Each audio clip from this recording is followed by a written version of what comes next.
Hola, ¿cómo están? Muy buenas tardes a todos. Vamos a empezar así, eh, podemos dar el aula a tiempo. Bienvenido a Oftalmo Córdoba. Esta es la sección de plástico ocular, en donde hoy vamos a tratar de hablar un poquito de estética, junto con Armando y los invitados que, que nos van a presentar su charla. Vamos a empezar con el doctor Roberto Gevelina, que es el director médico de la Fundación Lennox, Instituto Modelo de Neurología, doctor en medicina y director de posgrado en neurología de la Universidad Católica de Córdoba. Para mí es un placer tenerlo a él, porque bueno, aparte de que trabajamos juntos, somos familia. Así que bueno, doctor, todo tu tiempo y gracias por estar acá. Bueno, muchas gracias por estar acá.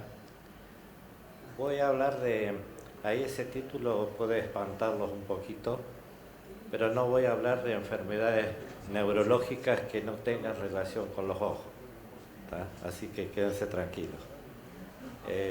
La próxima. Primero, decirle que no tengo ningún conflicto de interés con ningún laboratorio medicinal, ninguna empresa farmacéutica. La próxima. Bien, nuestra experiencia mayor en enfermedades relacionadas con los ojos es en el blefaroespasmo y en el espasmo hemifacial. Pero debo decirles que hay otras entidades donde también se usa la toxina botulínica, sobre todo en migrañas, en cefaleas refractarias a la medicación, y lo hemos usado mucho en distintos tipos de distonías, distonías cervicales, distonías de la mano, distonías de acción, en espasticidad con ayuda del fisiatra. Hemos visto muchos pacientes en enfermedad de Parkinson para el tratamiento de la cialorrea y lo demás son temas de ustedes. La próxima. Bien, ustedes conocen que hay 8 tipos o 8 subtipos de toxina botulínica. La mejor estudiada ha sido siempre la toxina botulínica tipo A, que es hasta ahora la pionera en el tratamiento con Botox en distintas entidades, entre ellas las que tienen relación con la oftalmología. Estos mecanismos que ustedes ven ahí son por los que actúa la toxina botulínica a nivel del sistema nervioso, produciendo una inhibición de las vesículas colinérgicas en el terminal presináptico. Es decir, esas vacuolas que se encuentran en la presinapsis son inhibidas por esta sustancia tan novedosa, extraída de una toxina extremadamente peligrosa y que tiene una proteína, una proteasa, que hace que la duración sea más prolongada.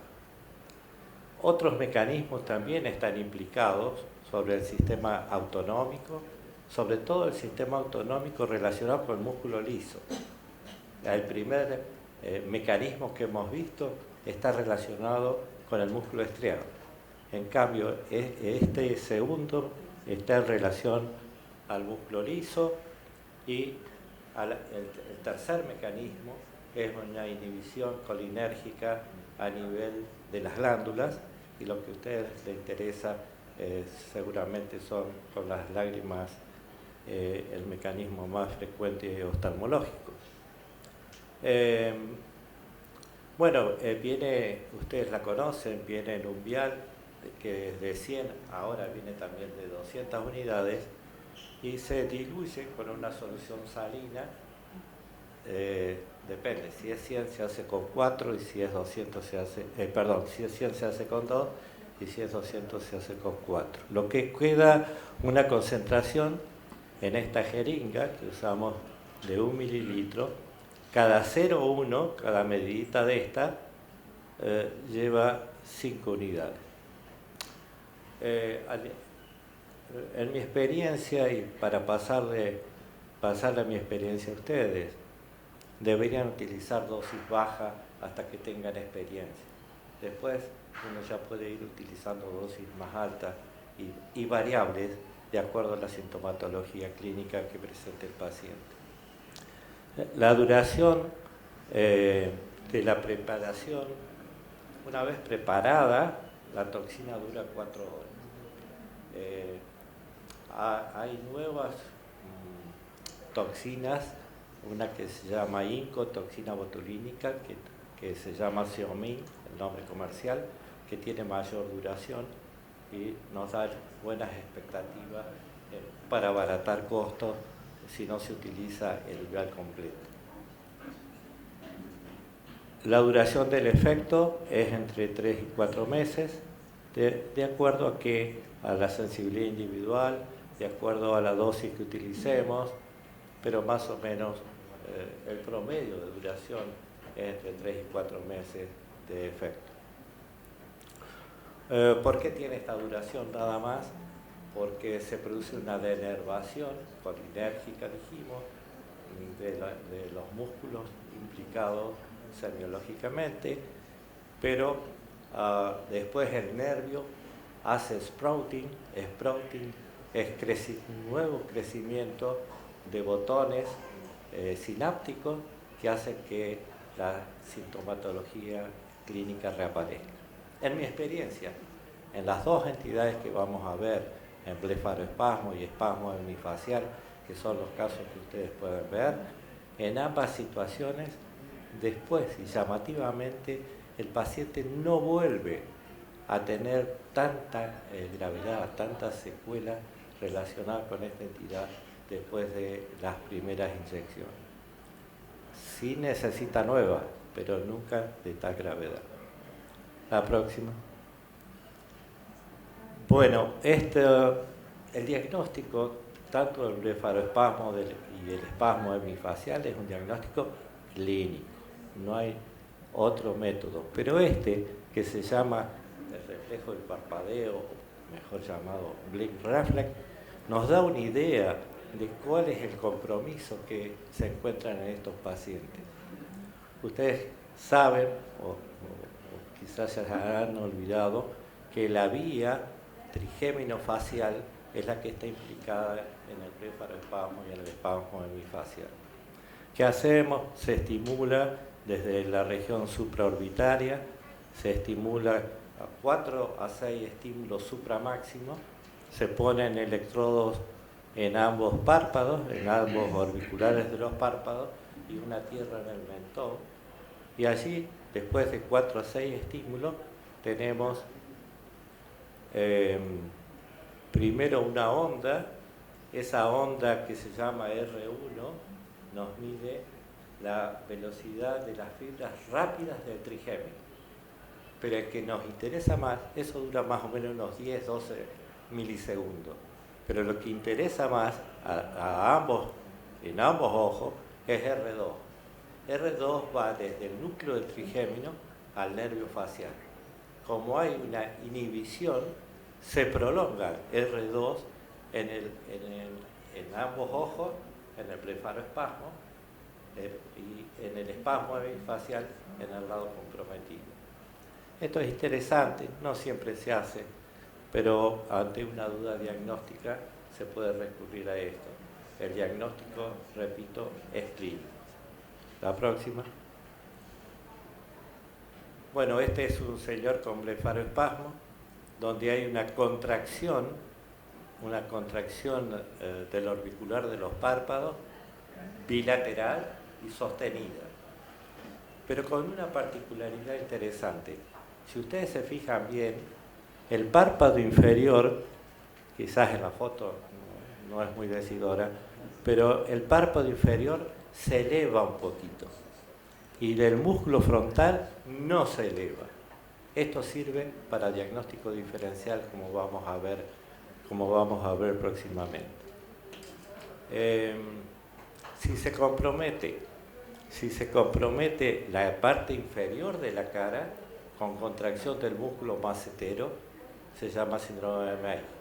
Esto se lo digo porque las obras sociales te dicen tiene que ser síndrome de May.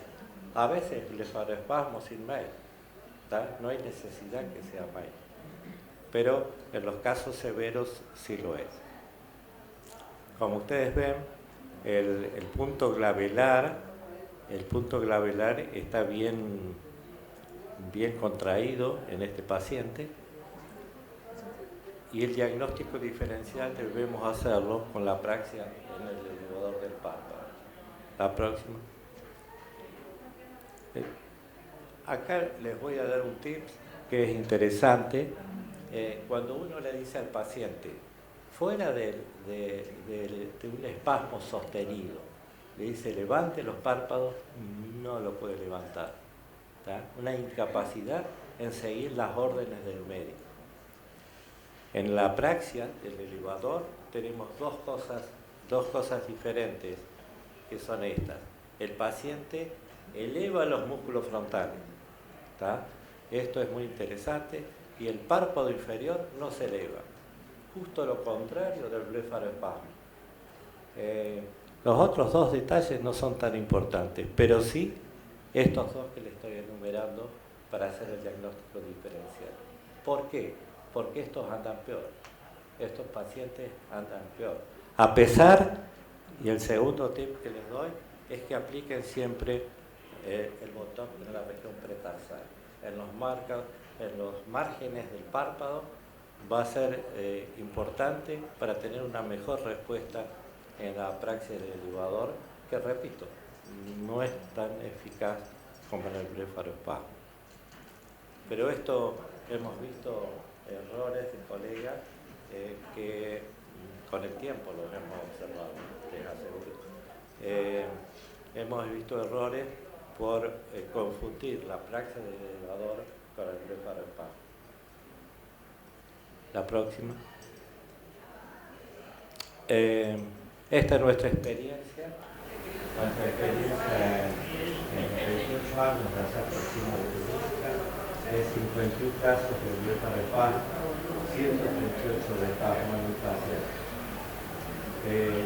En todas estas circunstancias, por supuesto, ahora en Usama, y en todas estas tenemos una buena experiencia en el uso de próxima de. Empezamos en el año 95, después que en Europa se aprobó la próxima y lo mantenemos hasta ahora con un número considerable de casos. Cuando vemos publicaciones de 15 o 16 casos de blefaroespasmo, nos sentimos bastante contentos con lo que tenemos. La próxima. Bien, no voy a hablar del oftalmólogo, esto lo hablo con los neurólogos, pero las tres porciones que tiene el auricular del párpado, este filtro que tiene el ojo, la parte orbital, la parte preseptal y la parte pretarsal. El preseptal y pretarsal es lo que usamos habitualmente. Un consejo: nunca el elevador del párpado, por supuesto, porque se lo hacemos caer. Y dos tips para el elevador del párpado. A veces se lo usa para tarsografía química. A veces los oftalmólogos piden mirar el párpado para hacer la tarsografía transitoria con las indicaciones que ustedes conocen. La segunda es que ser muy cuidadosos con el elevador del párpado, porque el botón difunde. Entonces, una estrategia que nosotros hemos aprendido con el tiempo es colocar la aguja en sentido contrario al elevador del párpado, para que no nos difunda. Porque hemos tenido solo tuvimos una tosis total, pero alguna tosis parcial cuando no lo hacíamos.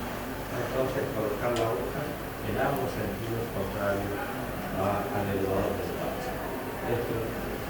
En los casos graves, en los casos muy severos de blefaroespasmo, empezamos a hacer, desde ya hace un tiempo, en otros músculos. En los músculos que habitualmente bajan los párpados y bajan el entrecejo. Baja el punto labial y es el prosero o prosero, está lo mismo, y el corrugador. Cuando vemos que el paciente baja consistentemente la ceja y el entrecejo, intentamos tenerlo. Si no lo tenemos, no lo hacemos. El frontal, que es un músculo finito, decimos que es una fase que lo cubre, necesitamos usar dosis bajas en el frontal, casi dosis estéticas de la próxima. Es notable como el frontal tiene fibras que se entremezclan con el auricular de los ojos. Bien, ahí vamos a repetir. En el párpado superior ponemos 2 puntos en los ángulos, dirección opuesta de la aguja, respeto absoluto de la porción medial, y pensando en la división también, y preferentemente en área presental y pretarsal en todos los casos. En el párpado inferior no hay problema, tenemos los 3 puntos, incluso el medial, acá sí tenemos el medial, y en el punto interno, donde está el punto del animal, siempre ponemos un poquito menos de para no tener efectos adversos sobre el grimeo que se queda. En los casos graves se decimos cruzado,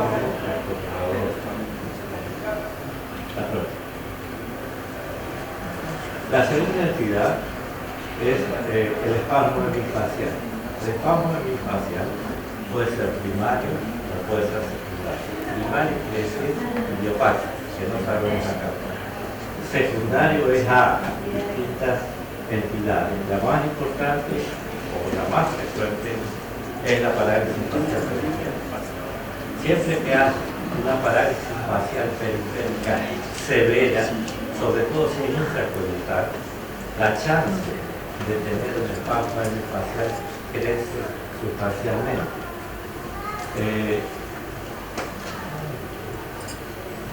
Segundo, bueno, esto que está fundamental, porque es un espasmo hemifacial moderado, este es el prototipo de paciente que tiene espasmo hemifacial, mujer, alrededor de 50-60 años, o parálisis facial. Si es joven, hay que pensar en post-parálisis facial. Pero si es una mujer como esta, hay que investigar el espasmo hemifacial secundario. El espasmo puede ser por una compresión vascular de estas dos arterias, la arteria cerebrosa inferior, la AICA, y la arteria cerebrosa posterior, que es la PICA. Hoy estas son más raras y hemos visto solo un tumor de ángulo motor cerebroso con espasmo hemifacial. Esto es importante tenerlo en cuenta para hacer los métodos de diagnóstico, donde preferentemente preferimos angioresonancia magnética antes para positivo. Es importante también porque si hay una compresión vascular, el tratamiento puede ser efectivo. La próxima. Los diagnósticos diferenciales que lo pueden confundir a los oftalmólogos son tics, distintos tipos de tics. El tic es irregular, raramente solo se presenta en la cara, generalmente se presenta en los hombros, en los miembros, es variable en frecuencia, variable y temporal. Las mioquimias palpebrales, que son tan frecuentes que quedan dicho asociadas a enfermedades psicógenas, que puede verse también en la esclerosis múltiple por lesión del núcleo trigeminal. Y si habíamos dicho que R2, recuerda, va desde el núcleo del término hasta el facial, nos llama la atención que en algún caso puede haber lesiones en el tronco, en el tronco, en la esclerosis múltiple, sobre todo. Es una alternativa rara, pero puede presentar. Estos dos síndromes son tan raros, el síndrome Sile, que se trata con esto, dado que tiene cobertura de los músculos miofasciales, y hipertrofia de macetero en estos otros más raros síndromes sarcoidosos. La próxima. Una más. Bueno, el anterior. El diagnóstico diferencial también es con la distonía oromandibular, compromete las dos ramas del nervio facial, también con tratamiento del dolor. En esta hay que hacer inyección en los círculos temporales y en los músculos masticados. Esto tenemos en algunos casos también. Y el diagnóstico diferencial con el síndrome congénito, que es de epilepsia continua, donde el paciente tiene crisis motora permanente facial. Parece un impacto, pero son sacudidas faciales unilaterales. La próxima. Bien. ¿Qué músculos inyectamos? Por supuesto, los mismos que usábamos en el velocidad de los párpados de espasmo, y le agregamos el músculo de la borla. El músculo de la borla acá es de fácil acceso, es muy simple. El cutáneo del cuello, para explorar el cutáneo del cuello, ¿qué hay que hacer? Apretar los labios, mantenerlos apretados y hacer fuerza con la boca sin dejar de apretar los labios. Y ahí se guarda el cutáneo del cuello.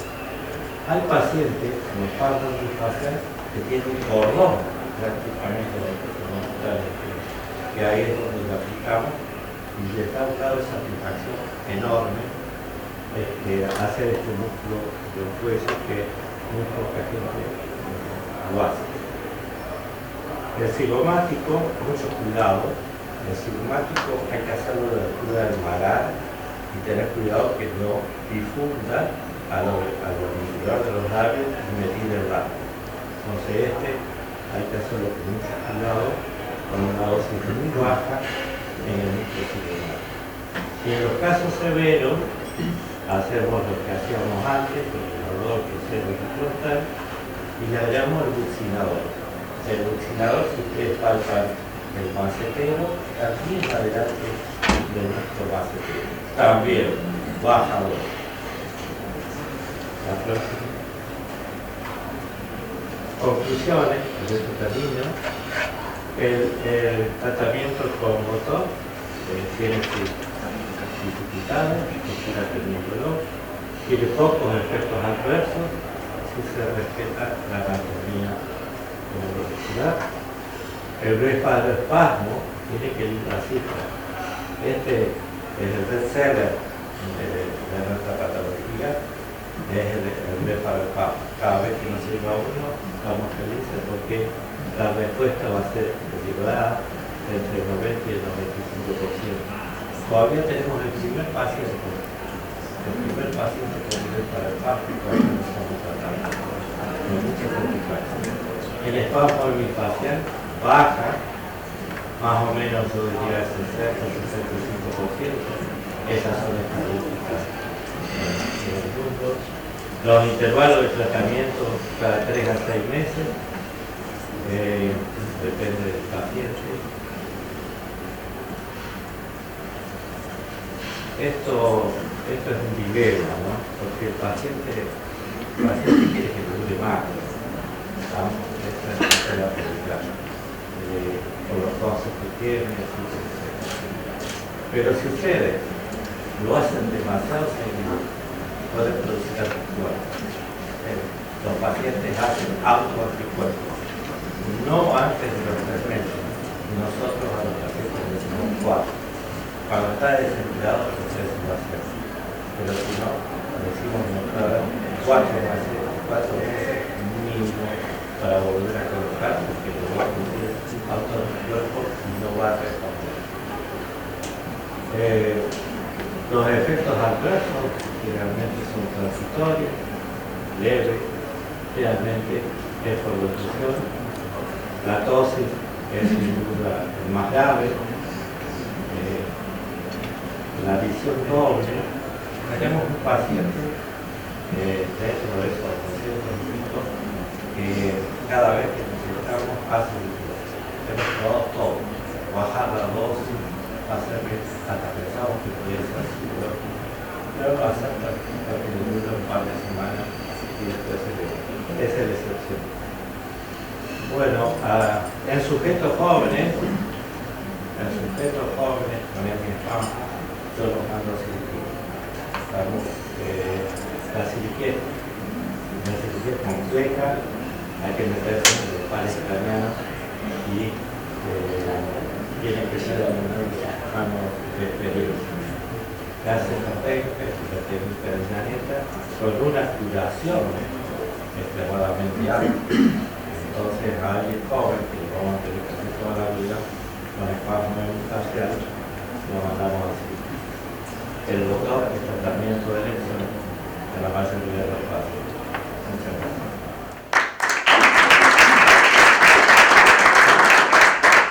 Muchas gracias, Doc. ¿Alguna pregunta para el doctor? Bueno, yo quería hacer unas pequeñas aclaraciones. Es importantísimo lo que dijo el doctor, el tema de la difusión del botox. Sobre todo nosotros que podemos llegar a hacer algún tipo de botox estético. Cuando le generamos alguna reacción adversa o algún malestar al paciente, obviamente eso juega en contra, ¿no? Entonces hay que tener mucho en cuenta lo que dijo el doctor con la difusión. El botox difunde, ¿ah? Entonces hay que tenerlo muy en cuenta a la hora de colocarlo. Gracias, doctor.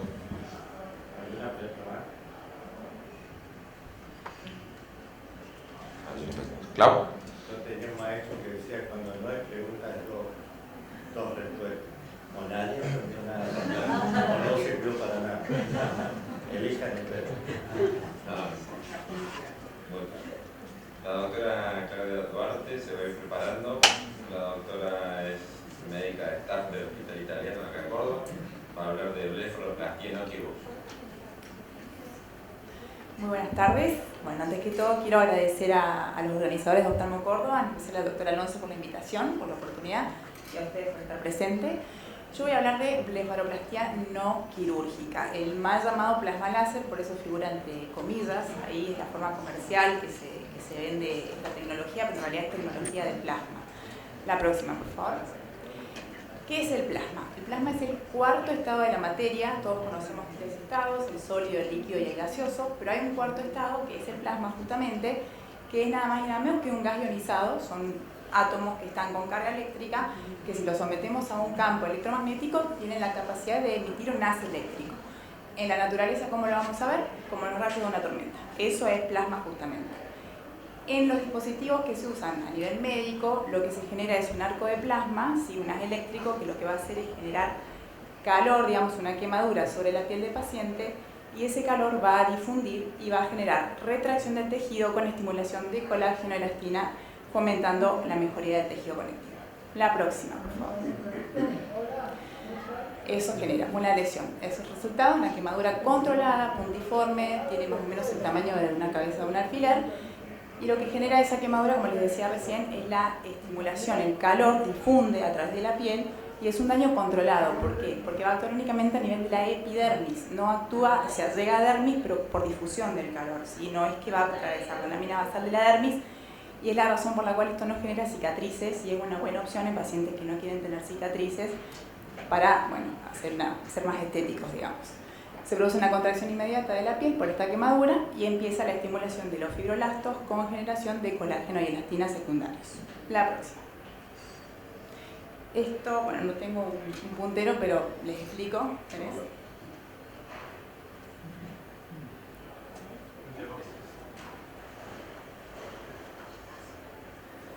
Bien. Este es el dispositivo, ¿sí?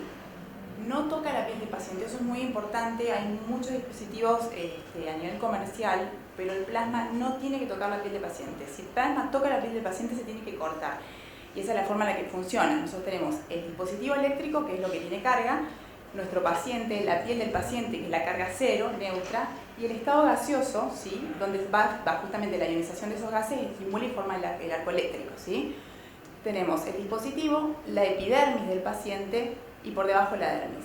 Lo que hace el dispositivo es emite calor, emite este haz eléctrico, más o menos a una temperatura de 90 a 95 grados, llega a la epidermis, actúa sobre epidermis, genera un daño térmico, genera la lesión, la quemadura, y por migración de ese calor, digamos, hace una zona de modificación térmica sobre la dermis que difunde, pero no atraviesa la lámina basal, por eso no nos genera cicatriz. La próxima. Bueno, ¿cómo es el procedimiento? No se asusten pacientes, pues mejora, no queda así, obviamente. Se genera muchísima inflamación, yo genero la quemadura, ¿sí? Acá está la imagen donde se va generando la quemadura, genera mucha inflamación, secundariamente se genera un edema y las costras. Importante esto, hablar bien con el paciente y decirle vas a tener costras por 7 a 10 días posiblemente, después se caen y mejora muchísimo. La próxima. Bueno, se sabe que nosotros en la célula tenemos diferencia de cargas, ¿sí?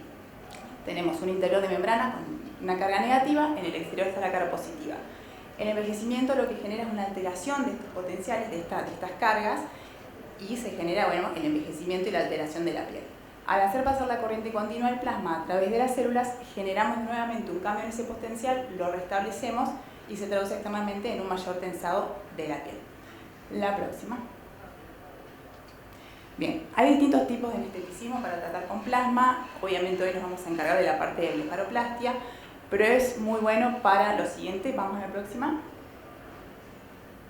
Tensado cutáneo, disminución de las líneas de expresión y flacidez superficial, rejuvenecimiento de la zona peribucal, que son el código de barras, conocido, la zona periorbitaria, las patas de gallo, exéresis de lesiones benignas, antelasmas, esto es muy bueno, verrugas, hidrocordones, vamos a ver un caso, estrías y cicatrices, se usa bastante, yo no me encargo porque no es mi rama, no es dermatología, pero tengo colegas dermatólogos que lo hacen mucho en esas cicatrices en picahielo que dejan las secuelas de acné y la verdad que el paciente mejora un montón.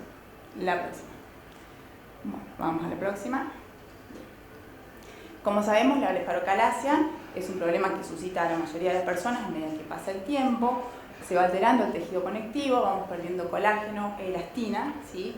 Y eso se va a traducir en un exceso de piel, una hiperlaxitud del párpado, un párpado cansado, un párpado caído, y justamente con eso el tejido laxo que empieza a favorecer a la formación de edemas y empiezan a aparecer las bolsas palpebrales con protrusión de la grasa en el párpado inferior sobre todo, ¿sí? La exposición solar, el tabaquismo agrava mucho más este cuadro y a veces favorece que aparezca de forma mucho más temprana. La próxima. Bueno, esta paciente es un caso que les traigo, que es una paciente de 35 años, joven, lindo caso, porque tiene buenos resultados siempre. A ella le molestaba ese plieguecito de piel que tenía ahí, ¿sí? Este es el antes y este es el después. Vamos a la próxima. Se realiza tratamiento, este es en el post inmediato, el mismo día de tratamiento. Fíjense el edema que se genera al ratito. Esto es a las 24 horas, a las 48 horas y ya a las 72 horas. Ya a las 72 horas se redujo el edema, no hay más eritema, pero quedan las costras. La próxima. Y a las 96 horas ya prácticamente se han caído todas las costras, quedan algunas, pero se van yendo. La próxima. Esta paciente de 65 años, tenemos el antes y el después. Ella se realizó tratamiento en lo que es párpado superior, inferior y arrugas periorbitarias. Y esta paciente es de párpado superior. Vamos a la próxima. Tenemos otros casos, se ve que hay una mejoría, obviamente las sesiones, algunos pacientes con una sesión como la de chica de 35 años es más que suficiente, pero hay otros pacientes que por ahí van a requerir 2 a 3 sesiones, obviamente depende de la laxitud que tenga el paciente. La próxima. Bien, y estos son los patrones de aplicación. ¿Dónde voy a aplicar yo? Lo voy a aplicar sobre la arruga y alrededor de la arruga, ¿sí? Cosa de tensar toda la zona y se puede aplicar en distintas partes. Se puede hacer inclusive en efecto lifting, no está la foto ahí, pero se puede hacer en la zona preauricular para generar un lifteado de la piel que queda muy lindo. Y también se puede usar como un peeling de forma muy superficial sin generar la quemadura, solamente enrojeciendo la piel para actuar sobre el nivel epidérmico y eso también sirve. Próxima. Sesiones. ¿Cuántas sesiones? Van a ser de 1 a 3 sesiones, como les decía recién, dependiendo de la hiperlaxitud del paciente, eso depende de cada uno, y cada 2 meses, no tan seguidas. Tenemos que se regenere la piel, que mejore el paciente, que se caigan todas las costras, que esté todo bien, para volver a actuar sobre la misma zona si hiciera falta.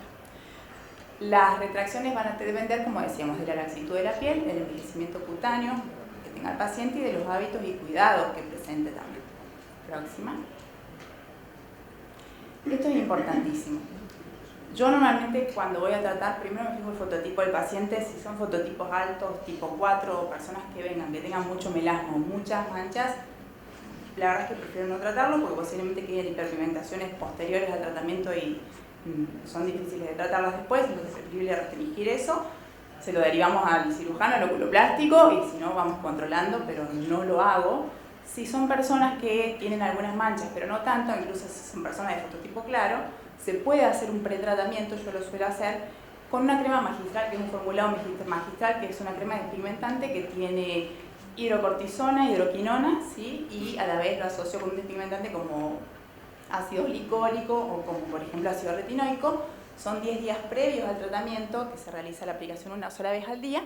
El día anterior el paciente suspende el tratamiento y se hace el tratamiento el día siguiente y nos garantizamos no tener hiperpigmentaciones posteriores al tratamiento, que es mejor. Y hablar con el paciente, explicarle, no sol por nada del mundo, 3 meses por lo menos después del tratamiento.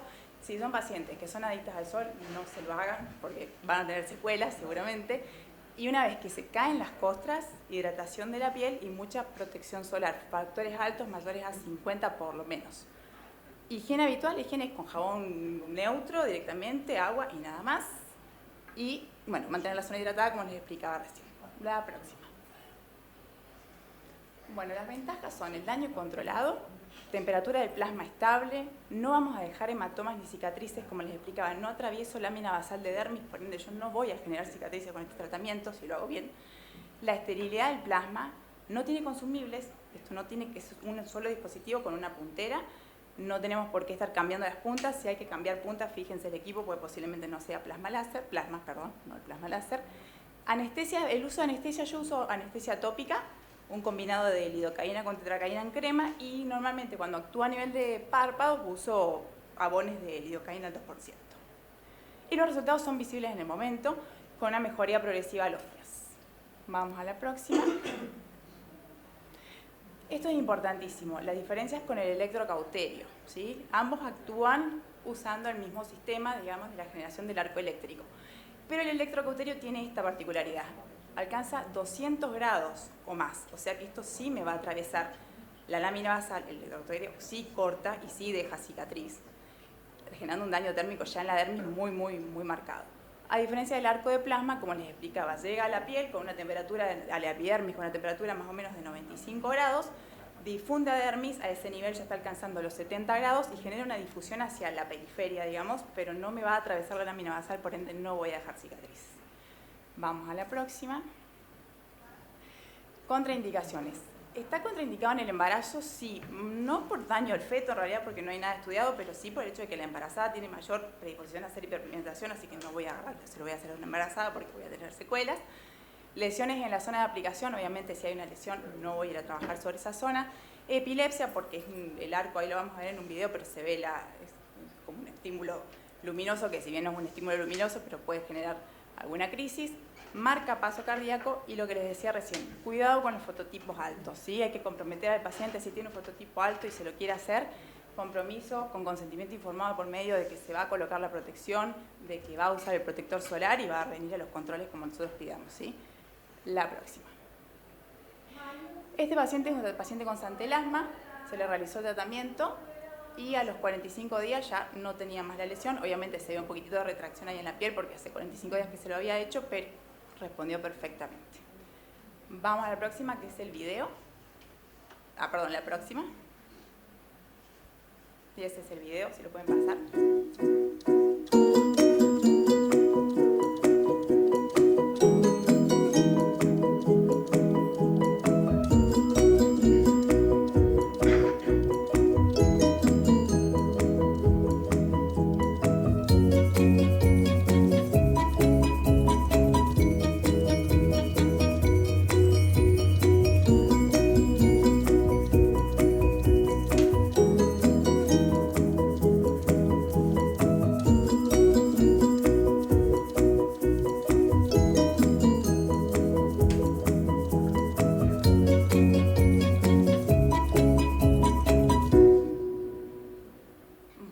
Yo acá lo que hacía era, realizaba lo que se ve en azul que le pongo primero es una anestesia con frío que se coloca, que trae el dispositivo que uso, y veían que se pinta toda la lesión. En el caso de santelasma hay que pintar toda la lesión con un está bien el problema. Con un hisopo, digamos, sacamos la costra que generamos, porque cuando nosotros generamos la costra, normalmente lo que es parte estética de blefaroplastia y demás, generamos la costra y nos retiramos, no seguimos penetrando la piel. En este caso, como los antelasmas son más intradérmicos, son un poquito más profundos, si yo hago la costra superficial, no me lo va a sacar. Entonces, agarro con el hisopo, retiro esa primera camadita de costra que genero y vuelvo a aplicar, hacer una segunda capa de costra y ahí lo dejo para asegurarme de que estoy intradérmico, pero que no voy a atravesar la mina basal, entonces no voy a dejar cicatriz, ¿sí? Bueno, la eficacia de la energía de plasma a baja presión va a tener una alternativa muy importante que, como les dije, no deja cicatriz. Obviamente tiene un post-tratamiento importante donde el paciente va a tener edema, va a tener inflamación, eso hay que explicárselo bien, pero a nivel costo-beneficio también es bastante más económico que una cirugía y no requiere todos los tratamientos post-cirugía, ¿no? Importante por ahí no realizarlo en determinadas épocas del año, o sea, tener en cuenta la época del año, verano no, tenemos el índice ultravioleta muy alto, entonces por ahí puede predisponer alguna hiperpigmentación. Yo lo sugiero hacer entre meses de marzo a mediados de septiembre, suficiente para este tipo de tratamiento, ¿sí? Para tenerlo en cuenta. Es una técnica ambulatoria, bien tolerada, con escasos efectos secundarios. Tiene limitaciones, claramente. Si tenemos una blefarocalacia muy avanzada, con mucha hiperlaxitud, no es un paciente para nosotros. Claramente eso ya requiere tratamiento con cirujano, ¿sí? Pero es una buena opción para que la tengan en cuenta. La próxima. Muy bien. Y la última. Les dejo mis contactos por si alguno quiere contactarme o consultarme lo que quiera, estoy dispuesta. Muchísimas gracias.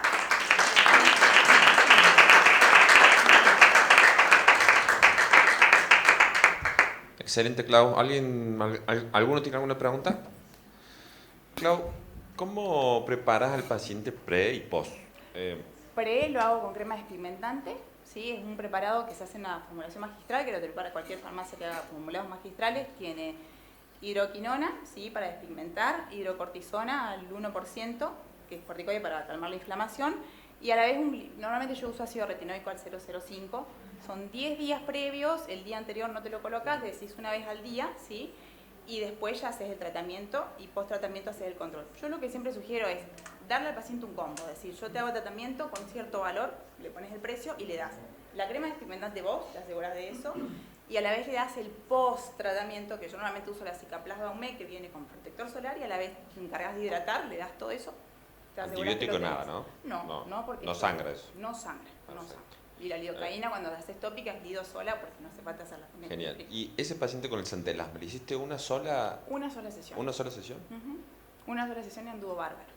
Pero es como te digo, tenés que hacer la quemadura, retirar con el hisopo para asegurarte de que llegues a dermis y volver a quemar toda la lesión. La verdad que andar bárbaro. Lo que son verrugas, acrocordones y demás, puedes hacer escisión de lesiones sin generar cicatriz. Muy bien, muy bien. Te felicito. Excelente. ¿Alguna duda? Estamos todos, se entiende todo. Bien, hoy tenemos comprensión 100%. Bueno, a continuación va a hablar Gustavo Matach. Gustavo es oftalmólogo y oculoplástico. Trabaja en el Sanatorio Allende en el IOC, Instituto Oftalmológico de Córdoba, y bueno, es uno de nuestros expertos aquí en Córdoba. Gracias por la presentación. Tengo audio, tengo video con audio. Estamos probando.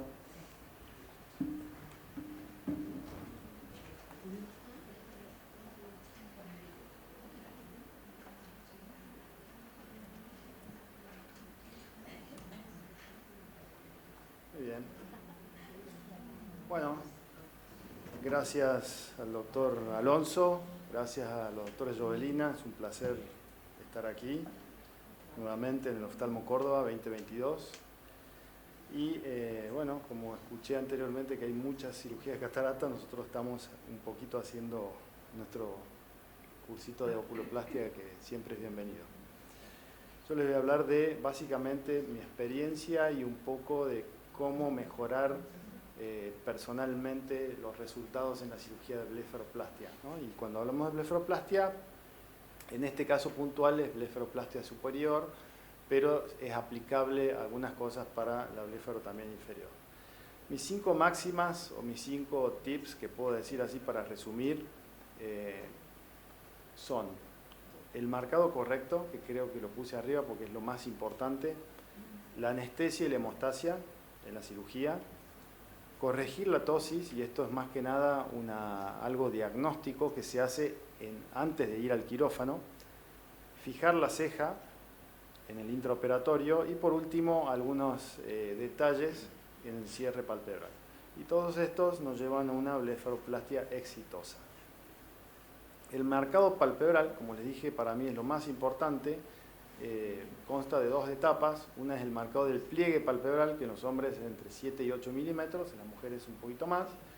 Y lo hacemos primero sentado, primero acostado con el paciente en la camilla, cuando ya vamos a entrar al quirófano, y después lo vamos a sentar y vamos a marcarlo sentado. Y ahora vamos a ver esto en 2 videos. No sé si se escucha.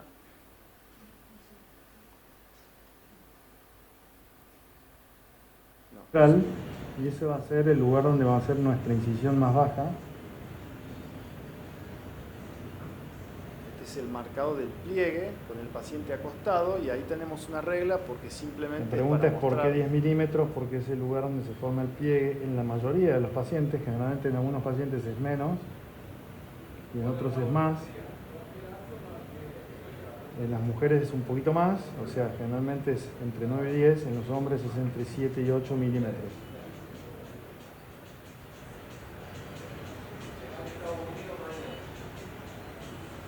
Bien, perfecto. Corta. Una vez que marcamos el pliegue...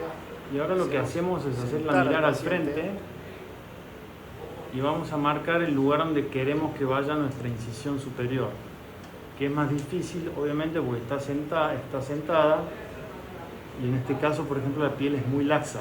Entonces, lo que queremos es saber hasta dónde vamos a sacar la piel, pero teniendo en cuenta que mira un poquito más arriba. Ahí está. Tiene que mirar a la altura de los ojos, un poquito más arriba. Eso nos va a dar la idea de hasta dónde podemos sacar. Ese es el lugar correcto, obviamente, si ella o la mira forma abajo, correcta para hacer nuestra de cómo marcación y cómo hacer mirar al paciente de frente. Se va trastocando un poco nuestra marcación. Listo. Si se fijan aquí abajo, la paciente tenía, la paciente tenía un entropio. O sea, justo la paciente coincidió, de hecho esta paciente lo operé hace una semana, que venía para un bléfaro y bueno, en el mismo acto hicimos la corrección del entropio. Lo quería marcar porque bueno, parecía que tuviera algo anómalo ahí, es el entropion, un entropion senil o espástico, ¿no? Bueno. Después vamos a esta parte, terminar de hacer los pequeños ajustes. Hay dos formas, ¿está grabando? Hay dos formas de saber cuánto vamos a dejar de piel. Una forma de saber es con una pinza tomamos el tejido que vamos a sacar y vemos si el paciente cierra el ojo. En este caso lo cierra, pero no sobra mucho, pero vemos, miren todo lo que sacamos. Esa es una forma, de hecho hay unas pincitas que tienen nombres propios. La otra forma es medir, recordemos que dijimos que íbamos a tomar 10. Aquí hay 10 y aquí hay...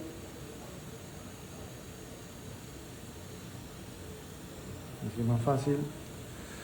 Prácticamente otros 9, 8. Nunca tiene que ser menos de 15 lo que vamos a dejar de remanente de piel, porque eso es lo que va a producir después un lagoftalmos o una imposibilidad en el cierre palpebral. Así que aquí hacemos la misma maniobra, tomamos la piel y vemos que la paciente queda un poquito abierto, pero lo puede cerrar. Bueno, ¿y esto por qué es importante? Porque en realidad la blefaroplastia superior tiene pocas complicaciones, pero dentro de las pocas que puede haber, esto puede ser lo más grave, cuando uno saca de más piel y el párpado no ocluye. Nosotros somos oftalmólogos, ¿no? Entonces no podemos dejar un paciente con una lagoftalmos con complicaciones corneales después de una cirugía de párpado. Entonces, para evitar eso, tenemos que tener en cuenta cuánto dejamos de piel. Bueno, la anestesia. Esto también es otro consejo para mí. Lo ideal es hacerlo con una aguja de 30G. Cuando hablo de hacerlo de esta forma, me refiero a la anestesia de un paciente con local, ¿no? Porque si el paciente está dormido, obviamente no hace falta hacerlo con una aguja tan delicada. ¿Cómo vas? Bien. ¿Duele algo? Entonces, usamos una aguja de 30G, que es la aguja más finita que hay en el mercado. Hacemos una solo pinchazo en el medio del párpado y vamos inyectando en forma muy lenta. Eso evita que cuando se distienden los tejidos el paciente le duele un poquito menos. Y también uso una jeringa de 5, se puede usar de 2,5 también, porque de esa forma vamos controlando la cantidad de volumen a inyectar. Si uso una jeringa de 10, y esto nos pasa muchas veces en los servicios públicos, es más difícil controlar ese volumen que vamos a inyectar. Entonces tenemos que tener mucha experiencia para hacerlo con una jeringa de 10. Una jeringa de 5 o una de 2,5 es más fácil. ¿Todo bien? Entonces ahí hice 3 pinchazos, pero hice uno en el medio y me faltó un poquitito, y tratando de ingresar la aguja por esa parte, digamos, donde ya tenía el abón, prácticamente esos últimos 2 pinchazos ya no, al paciente no les duele. Y estos son tips, en realidad no va a cambiar el resultado de nuestra cirugía, pero sí la experiencia del paciente. Imagínense que ustedes se van a operar una cirugía de párpado para verse un poco mejor y quieren un buen resultado, pero bueno, la experiencia también importa. O sea, y esto, lo que les digo aquí, es un poco también la experiencia cuando uno hace un chalación, ¿no? Un chalación, uno dice, bueno, un chalación es una cirugía banal, una cirugía rápida, uno lo hace en forma, generalmente son las últimas cirugías. O sea, un chalación el paciente le duele, porque es con local. O sea, la mayoría de los chalacios son con locales, a un niño. Entonces esto también es válido para eso, ¿no? Hacerlo lo más suavemente posible, tener en cuenta que los pacientes sientan. Así que bueno. Bien, cuando hablamos de la corrección de la tosis, y esto es algo también, no quise entrar demasiado en esto, porque esto es como un campo bastante abierto, esto se hace previamente, cuando valoramos al paciente. Es decir, tenemos el paciente que viene a hacernos la consulta, doctor, tengo el párpado, me molesta, se me cae, bueno, todo lo que ustedes saben, conocen. Y ahí es donde viene el examen del paciente oculoplástico. La valoración no hace falta mucho, pero básicamente medir la apertura palpebral, la distancia reflejo margen 1, reflejo margen 2, y con eso ya tenemos una idea si el paciente tiene una tosis o no tiene la tosis. Y si tiene la tosis, bueno, y vamos a hacer una cirugía por vía anterior o no, pero bueno, ya planearlo de otra forma, ¿no? Porque vamos a ver algunos ejemplos que si uno no la corrige la tosis, el resultado no va a ser lo que uno quisiera. Entonces, la apertura palpebral es una de las formas de saber si el paciente tiene una tosis, y la otra es esto, que es la exposición del tarso. Y ya vamos a ver un ejemplo. Si el tarso está más expuesto de un lado que del otro, también tenemos que sospechar que ese paciente tiene una tosis. Entonces, si tuviéramos un paciente que vamos a hacer la cirugía y vamos a planificar la cirugía, podemos hacer la corrección por vía anterior con una resección o una reinserción, que generalmente es una reinserción de aponeurosis, son tosis leves, porque el paciente nos consulta por la blefaroplastia, no por la tosis. O también podemos hacerlo por vía posterior con una conjuntivo-mullerectomía, ¿no? Y bueno, aquí vamos a ver el video, después de haber sacado la piel, hacer el exceso de la piel, como ustedes ya conocen. Aquí lo que hacemos es abrir el orbicular para poder tener una exposición hacia el músculo. Entonces abrimos el orbicular, vamos a exponer, estamos coagulando el orbicular, que es el músculo que sangra, y aquí vamos a exponer el septum orbitario. Y si aquí vemos el septum, vemos el orbicular, la aponeurosis, el tarso. Y si abrimos el septum, vamos a ver por debajo si hay una tosis de mayor importancia, el músculo de Müller, que vemos que las fibras tienen otra disposición, tiene otro color el músculo de Müller, y más retraído la aponeurosis del músculo elevador, que en esta foto no se ve muy bien, pero tiene un color un poco más nacarado, ¿no? Entonces esa es la forma de abordar por vía anterior un paciente que vamos a corregir una tosis dentro de una cirugía de blefaroplastia. ¿Y qué vamos a hacer si corregir la tosis? Vamos a insertar esa aponeurosis en el tarso de la forma que uno más le guste, con 1 punto, con 2 puntos o 3 puntos. Y aquí vamos a ver unos ejemplos. Una paciente que consulta por una blefaroplastia, una señora de unos 70 años, doctor, se me cae el párpado, sí, me molesta. Bueno, perfecto, le hacemos la cirugía y vemos que la paciente, bueno, está mejor, la paciente contenta, pero aquí es como algo, ¿no? O sea, y vemos la apertura palpebral y está como inclusive como más bajo. Y esto es porque la paciente mía, o sea, yo lo operé, la paciente chocha, ¿no? Me trajo un cabrito, la paciente del interior, pero el resultado no es bueno, tiene una tosis no corregida, o sea, aquí no planificamos la tosis, ¿no? Entonces, y esto es un ejemplo de lo que no hay que hacer o de lo que si podemos mejorarlo, hay que mejorarlo.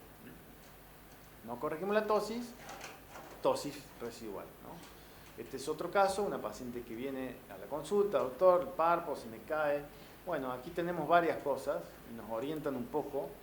Una es que tiene la apertura aparentemente parecería que fuera normal, pero tiene un pliegue ausente del lado derecho, un pliegue donde no está, tiene una ceja más alta y ahí tenemos que sospechar justamente que hay una tosis encubierta cuando tenemos una ceja más alta y lo que hicimos es corregir, pero no solamente la tosis, sino del lado derecho y sacar obviamente el exceso de piel, sino corregir del otro lado, porque si no corregimos del otro lado a veces nos puede quedar una asimetría, ¿no? Y bueno, en este caso hicimos corrección bilateral de tosis con blefaroplastia.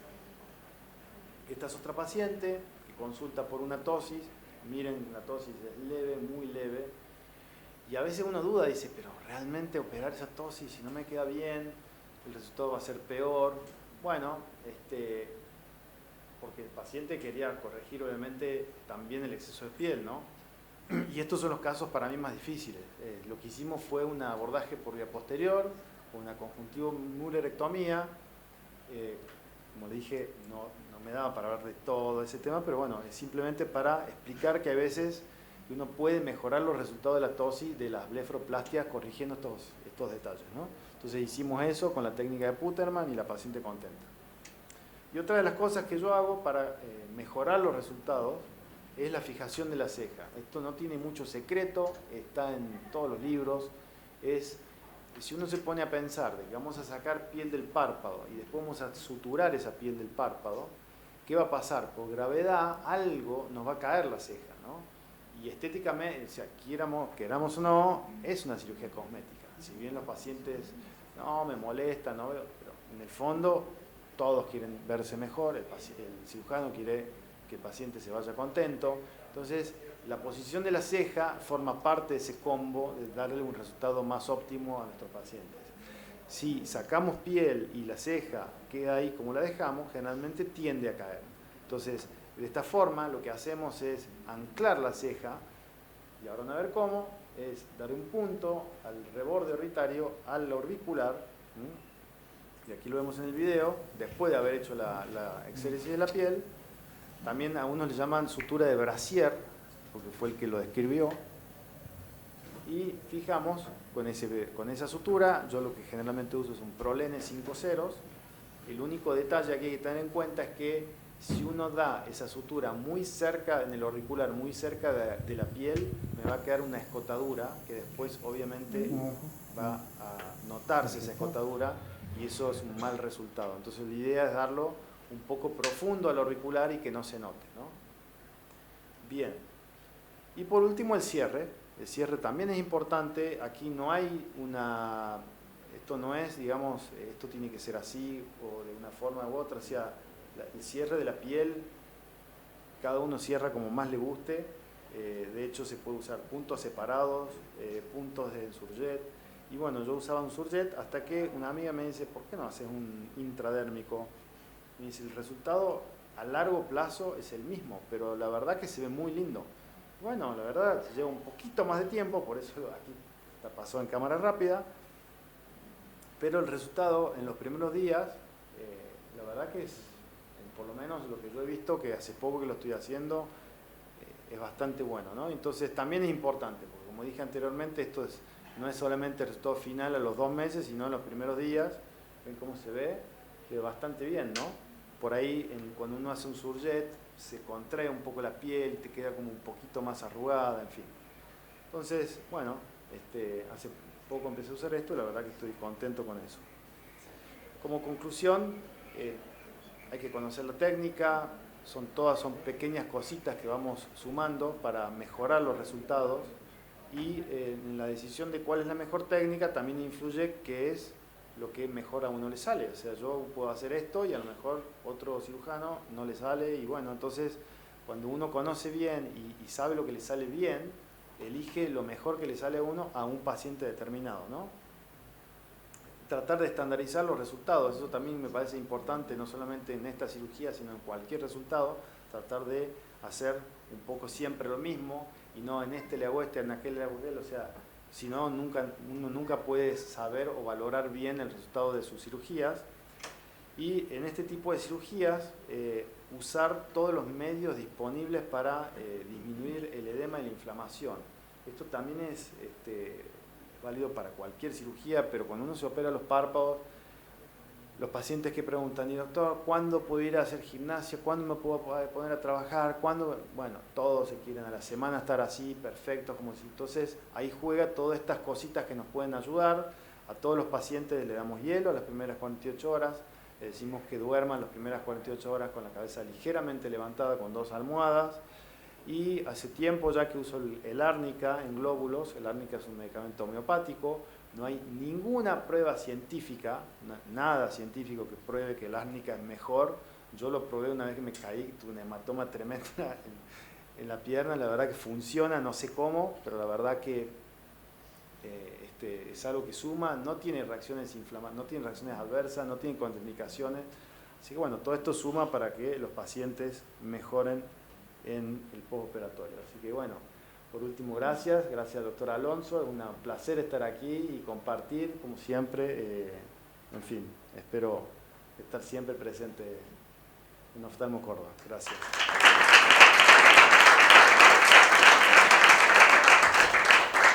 Gracias, Gus, te felicito, y la verdad que es muy bueno todas tus cosas y tu generosidad al momento de compartir tus conocimientos. Una pequeña cosita, no sé si te está pasando a vos, me está pasando a mí, no sé si te está pasando a vos, cada vez descubrimos más de estas blefaropchialasis con tosis. ¿Por qué será? O si en esa paciente me llamó mucho la atención que vos descubriste la tosis y la paciente no, y estaba contenta, si se la tocas, si se la reoperás o no. ¿Me entendés lo que te pregunto? Tu pregunta es... Si la paciente está contenta con esa cirugía que vos le hiciste, y vos... ¿En cuál resultado? ¿En la primera que mostré? Sí. Que tenía una tosis. Sí, exactamente. La paciente se fue chocha. Ahí está, entonces no la tocas. Pasa, bueno, en esto pasa un poco por la expectativa del paciente, expectativa del cirujano, y ver qué busca esa paciente. Esa señora quería mejorar un poco el eje, el campo visual, pero yo no me quedé contento para nada. Entonces, bueno, el paciente contento, una paciente del interior, bueno, pero vos decís, ¿el resultado es bueno? No, para nada. O sea, lo muestro como un mal resultado porque uno aprende todo esto. O sea, en definitiva estamos aprendiendo para mejorar, para dar el mejor resultado. Y cada vez asocio más la cirugía de blefaroplastia con tosis. ¿Te pasa? Bueno, tengo otra charla que era de tosis y blefaroplastia, que no era la idea hablar de eso, pero creo que, digamos, si somos cirujanos, nos consideramos expertos en cirugía de párpado, y no darle ese plus a los pacientes es guardarnos algo. Doctora. Esos puntos que haces en Tejan, sí. He visto varios que han quedado como una escotadura. ¿Qué tratamiento haces posterior a eso? Y eso, mira, la mejor forma es evitar la escotadura. Bien. Y la evitas haciendo lo que acabo de explicar, no darlo tan superficial al auricular, y a veces pasándolo 2 veces o 3 veces o todas las... Si te queda en el momento, te va a quedar después. Claro. ¿Te das cuenta cuando lo ves? Sí, cuando lo haces se nota. En el momento, si te queda metidito, así un frunce, Chao. Se va a quedar. Entonces... Lamentablemente la única solución es sacarlo del punto. Sí, a ver, vos me decís, y como todo, me ha pasado, no una, me pasó muchas veces. ¿Cómo se va una vez que ya te pasó y que vos lo ves? ¿Qué tal? Bien, doctor, usted sabe que tengo... Ah, sí, sí, masaje, masaje y masaje, o sea, no hay otra. En general también pasa con la incisión, cuando uno hace el cierre de la piel, siempre queda en alguno de los dos puntas de la incisión. Me ha pasado también muchas veces que te queda un poquito más de piel de un lado. Si el paciente es muy puntilloso, te va a decir, doctor, aquí tengo una bolita. O la asimetría. Del lado externo. Claro, ¿por qué te queda más del lado externo, doctor Muela? Porque no hacer el punto No, porque te va más allá del límite. no. Eso pasa ¿por qué? Con la sutura. Por la sutura. Porque ¿qué pasa? Vos haces una incisión que es la incisión más baja, que es la del pliegue, y una incisión más alta, que es la de arriba. Entonces está sacando más, es un tema geométrico, que nosotros no sabemos nada, ¿no? Es el diseño de la diseño incisión. de la incisión. Claro. Entonces cuando vos vas juntando la piel, Lo que ayuda es la intradérmica que hacías ahora, Gustavo. eso aparte ayuda, pero pero cuando vos vas suturando, como la mayoría suturamos de medial a temporal, cuando vos terminás en temporal, ¿qué pasa? Vos en la piel de arriba siempre te sobra un poquito. Entonces, y se te va juntando ese poquito de piel, te va juntando, ¿y dónde va? ¿Y dónde termina eso? En la parte temporal. Eso te forma una orejita de perro. Bueno, también da para hablar un montón de esto, ¿no? sí, claro. La orejita de perro, y que si no la sacás, queda. Y si queda, no se va. Y si no se Hay va, que corregirla en el paciente momento, no contento. Sí, Si que doctor, está- tengo eso ahí. Si no lo sacaste, Lo que ayuda a Gustavo a hacer un punto medial, central. sí, Ahí te quedan dos hemi. también ayuda. Eso me ayudó mucho. Sí, tengo otro video de eso y no lo he dicho. Mea culpa, tendría que haber comentado eso. También suelo darlo, no siempre, pero suelo darlo. ¿Eso es para qué? Para que no se vaya acumulando esa piel y de esa forma vos dar un puntito en la parte temporal te ayuda a distribuir, digamos así, ese exceso de piel. Pero ahora lo que hago, aparte de hacer ese punto, es, si queda cola de perro, se saca, se corrige. Si no lo sacás, pero bueno, volviendo a la primera pregunta, ¿cómo se corrigen esas escotaduras, esas cositas así? Masaje, masaje y masaje. Mucho masaje. Hasta que se le vaya. Bueno, ahí viene un poco lo que hablamos y con otro colega que es el doctor Devoto, todo el mundo lo conoce. El doctor Devoto ve a los pacientes 3 meses después. 3 meses después se considera que es el resultado definitivo de una cirugía de párpado. Me decís, pero 3 meses. Bueno, 3 meses es el resultado definitivo de una cirugía de párpado. Entonces vos le podés decir al paciente, masajé, masajé y masajé. Obviamente sabemos que si no se va dentro del mes o mes y medio. Yo lo que hago a veces, si el paciente está muy disconforme, ningún problema. Venga y la semana que viene lo solucionamos. Y obviamente es entrar, tenemos una pequeña salita de curación, una mini bléfaro, sacar ese exceso y chao. Y si hay que dar una bolsita, una bolita, una escotadura, todo se corrige ahí. O ¿Ese sea, masaje lo haces con crema? con pomada antibiótico y corticoide. No voy a decir ningún nombre comercial. Gracias, doctor. De nada. Gracias.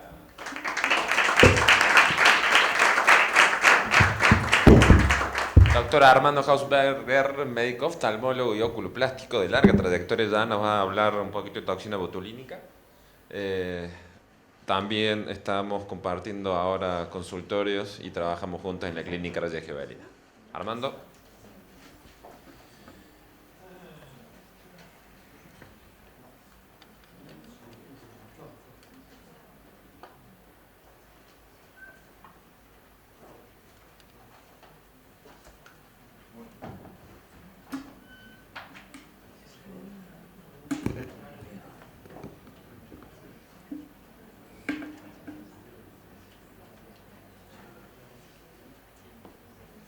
Bueno, hola, buenas tardes.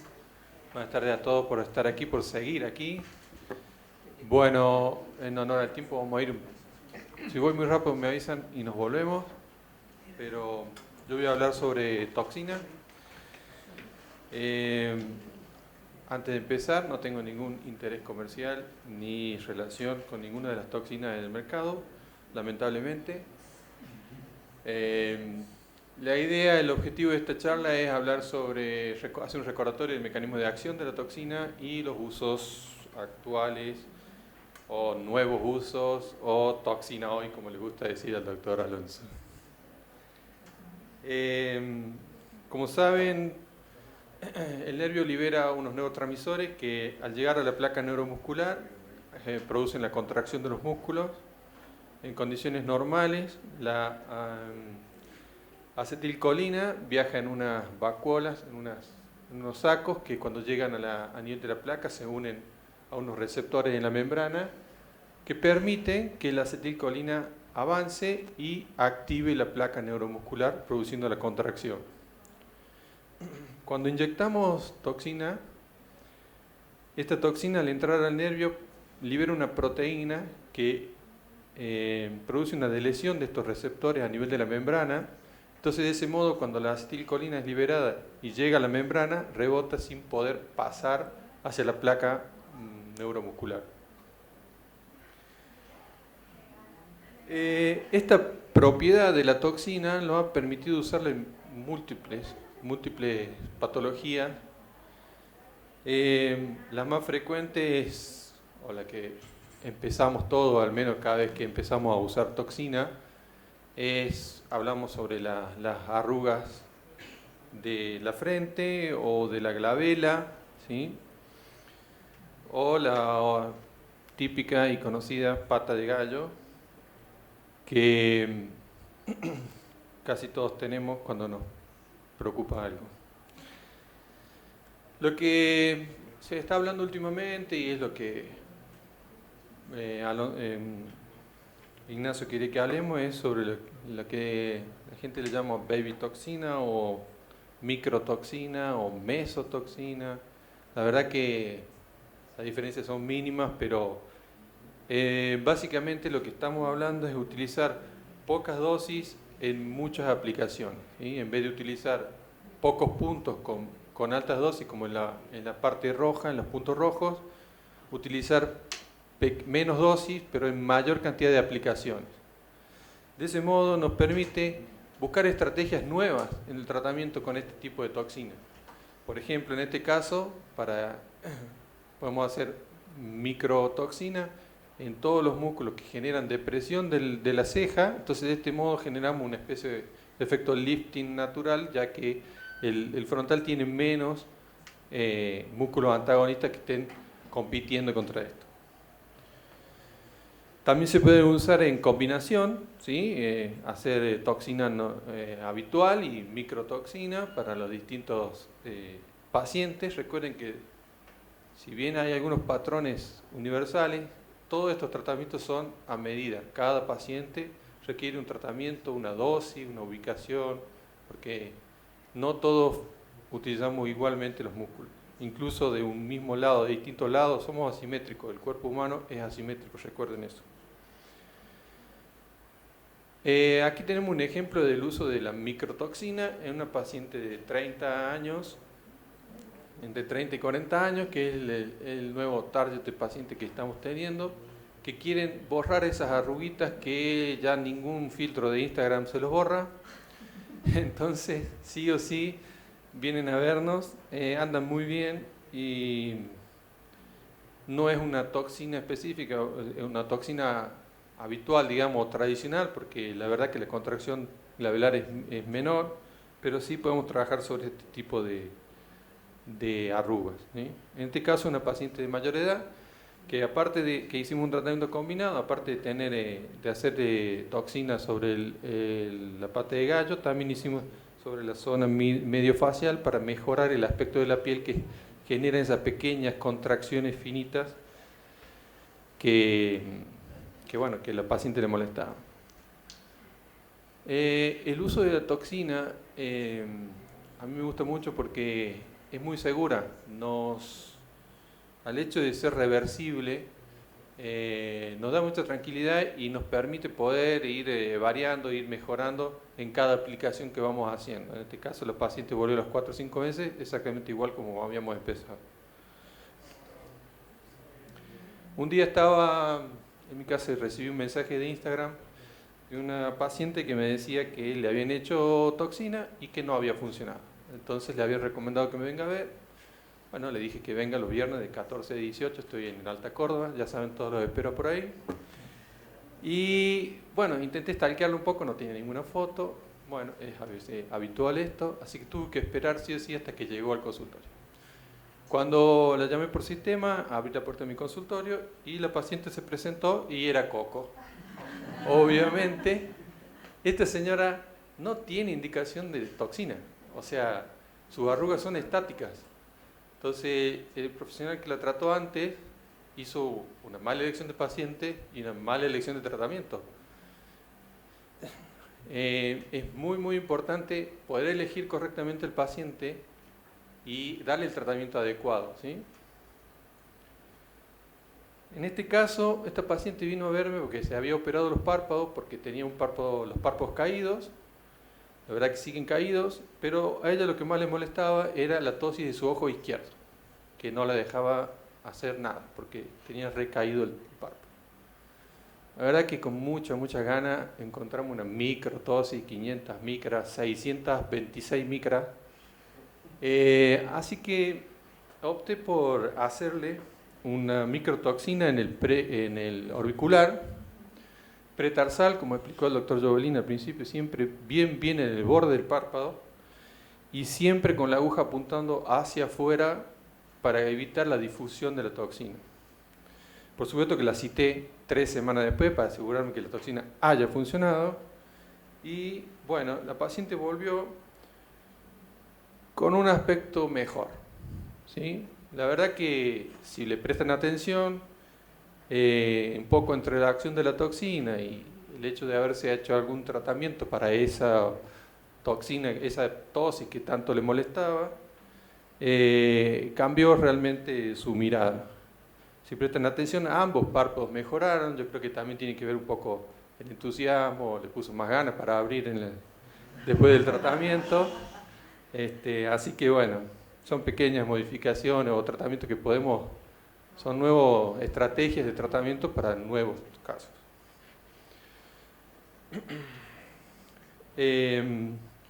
Entonces, recordando, las arrugas dinámicas podemos tratarlas con toxina, las arrugas estáticas no, ¿sí? Y algo muy importante también es que siempre que hagan algo, háganlo por algo que valga la pena, ¿sí? Muchas gracias.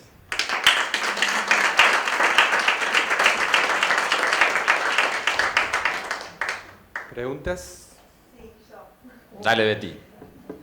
Bueno, ya que somos colegas, compañeros, ¿cuántas unidades de votos usa en la tosis? En la tosis dice casi tres unidades, sí, Bien. fueron 2 micro inyecciones.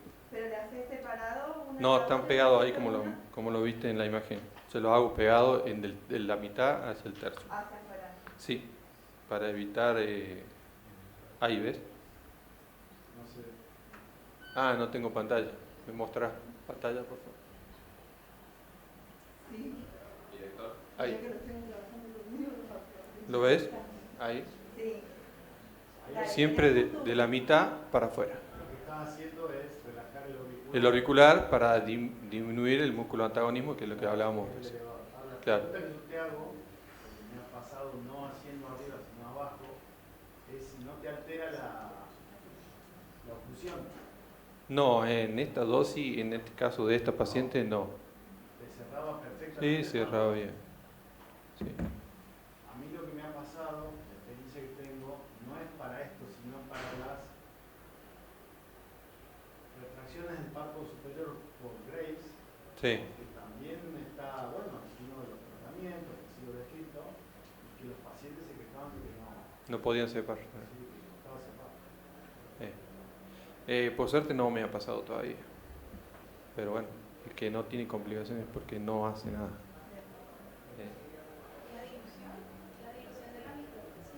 ¿Es Nosotros- terapéutico o estético lo pones ¿Qué? en la unidad dosis? La micro... Sí. ¿Esto?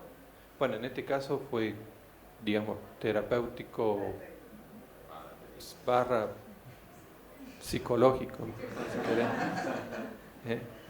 Pero siempre estamos hablando de tratamiento cosmético para mejorar la piel, para que disminuyan esas líneas que se hacen ahí en rayo de sol. Y por eso es micro, sí. Doc, vos a los pacientes jóvenes ya les ofreces las microdosis para prevenir la aparición de arrugas. No, si no me lo piden, no. Bien. No, yo en particular en todos mis tratamientos, todas mis indicaciones siempre responden al requerimiento del paciente. El baby botox que lo usan ahora para cerrar los poros. Sí, ¿sí? eso es extradérmico, no es muscular, porque eso es lo que haces con busca. Lo puedes hacer con el termopen, le pones. Sí, la verdad que sí se puede, es tipo meso, ese es el mesotoxina que le hablan. Sí. ¿Funciona? Sí, andan bien. Perfecto. Sobre todo los pacientes que tienen mucha rubicundez, mucha alteración en la epidermis, mejoran mucho. Sí. Gracias. Ahora tenemos 3 minutos que dejar la sala. Wow, Voy a tratar de... Poner el turbo, Nacho. Sí, de poner el turbo. Gracias, Armando. yo lo pasé en amplio. Muy bien.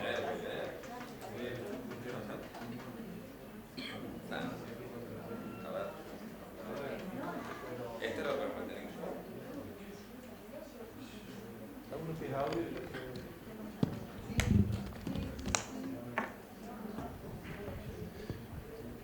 Bueno, a continuación el doctor Ignacio Alonso, nuestro oftalmólogo y oculoplástico.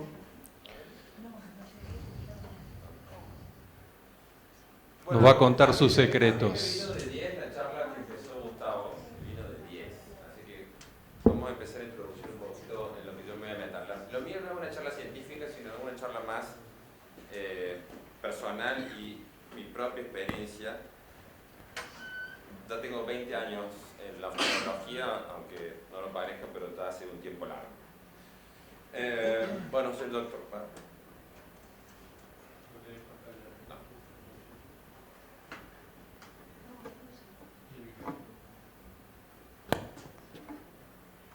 Bueno, siempre la cirugía tiene dos etapas. Una que estuvo excelentemente bien hablando lo que nos ayudó Gustavo, y después está la otra parte de la cirugía que siempre uno se pregunta que por qué salen bien las cirugías. Los tips que nos dio Gustavo estuvieron genial, y ahora yo voy a dar los otros tips personales por los que yo considero. ¿Vamos? Sí, está bien.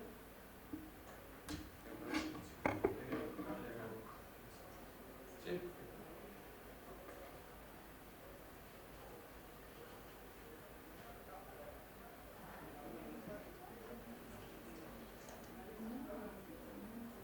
Nos queda un minuto, así que me tengo que pasar a aquí.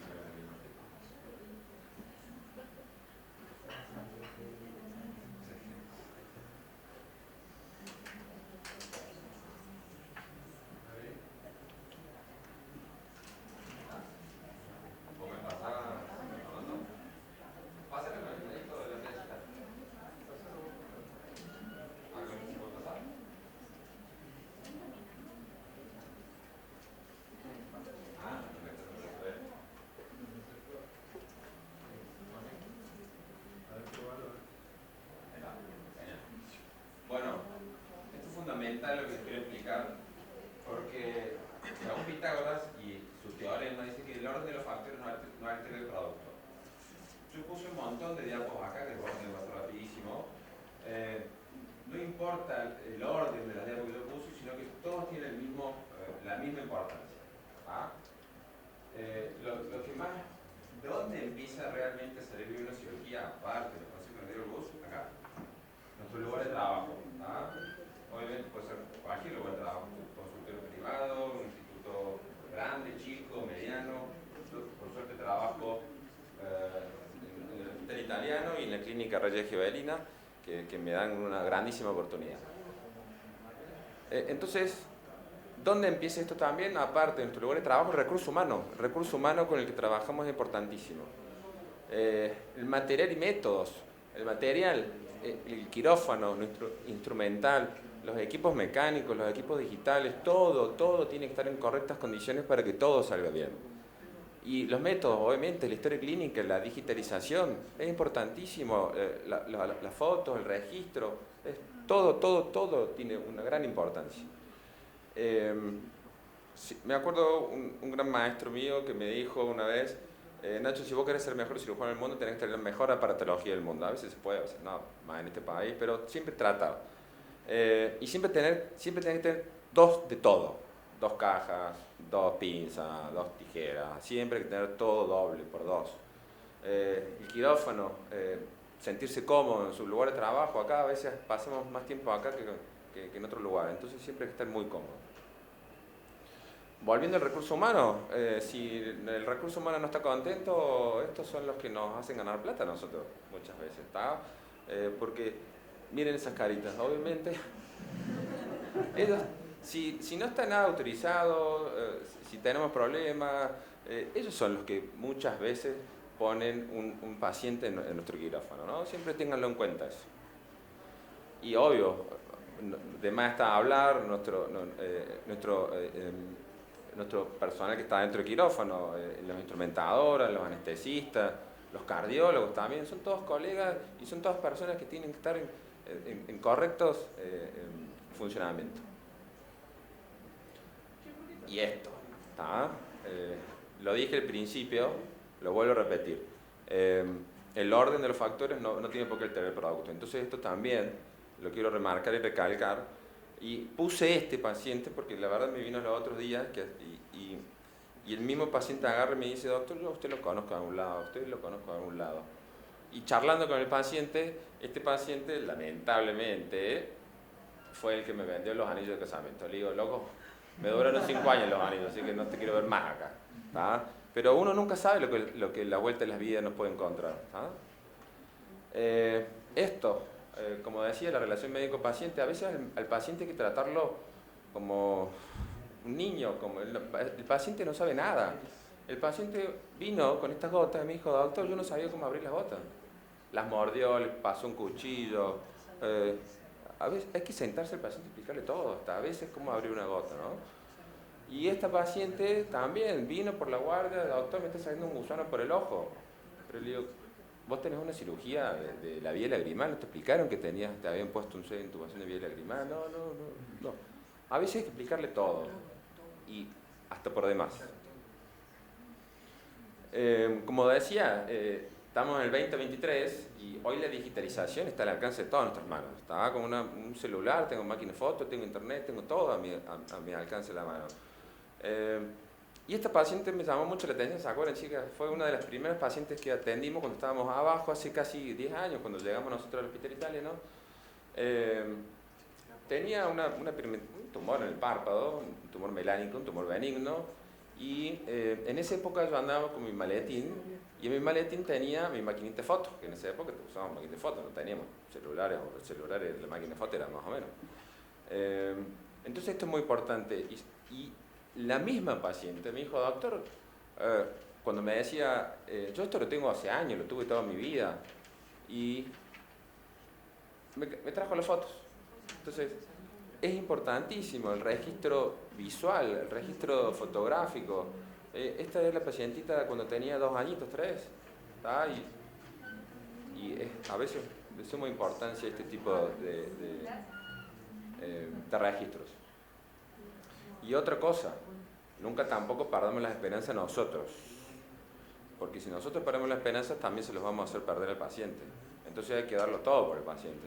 Esta paciente, una paciente en el hospital también que era muy del interior del país, que tenía muy bajos recursos y todo el hospital, todo el recurso humano, nunca bajó los brazos por esta paciente. Y bueno, ya así están los resultados, ¿no? Si bien no es óptimo, pero se le ve la sonrisa a la paciente. A veces, no sé si son todos padres, no, pero a veces con los niños, cuando tienen problemas los niños, a veces como que nos emociona y a veces damos más por los niños también, ¿no? Y esto es lo que le decía Gustavo, júntense con gente, vayan a congresos, aprendan. sean generosos con sus conocimientos, porque eso es lo más importante. Hay que ser generoso con lo que uno sabe y compartirlo a los residentes que están acá, con todos. Eso es sumamente importante.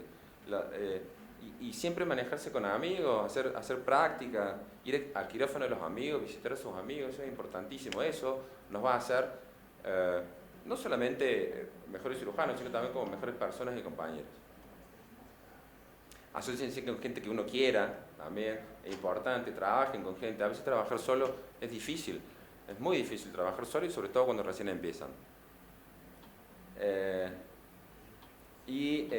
Recuerden siempre ser no solamente amable con el paciente, sino dejarlo todo por el paciente. Esta es una foto hace muchísimo cuando íbamos al Clínica, Betty, ¿te acordás? Y que la paciente me decía, doctor Lozano, hasta me tejió eso, me lo bordó mano. No sé si vio, terminó viendo, no sé cómo terminó el paciente, pero mucho no veía. Pero siempre ser muy agradecido con los pacientes, ¿tá? Eso es importantísimo, ser agradecido. Bueno, y terminando, ya termino. Hace 3 años y una semana, yo estaba acá en esta misma sala y me suena el teléfono y me emocionó mucho.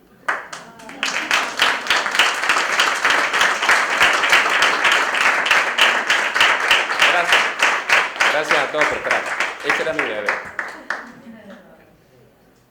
¿Alguna pregunta de algo? Bueno, muchísimas gracias, Ignacio. Sí. No pregunto nada. ¿Alguien más quiere preguntar algo? Bueno, muchas gracias por venir. Gracias.